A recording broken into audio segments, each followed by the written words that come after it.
Importing contacts from Gmail to Mailchimp involves exporting your Gmail contacts to a CSV file and then importing that file into Mailchimp. Here's a step-by-step guide.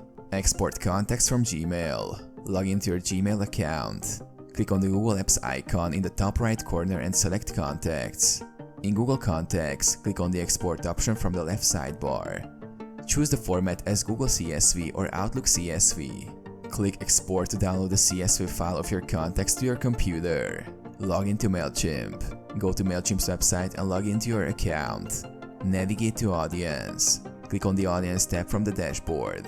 Import contacts. Click Add Contacts and select Import Contacts. Choose Upload a file and then upload the CSV file you downloaded from Gmail. Map fields. Mailchimp will ask you to map the fields from your CSV file to the Mailchimp fields. Ensure that email addresses and other relevant details are correctly mapped.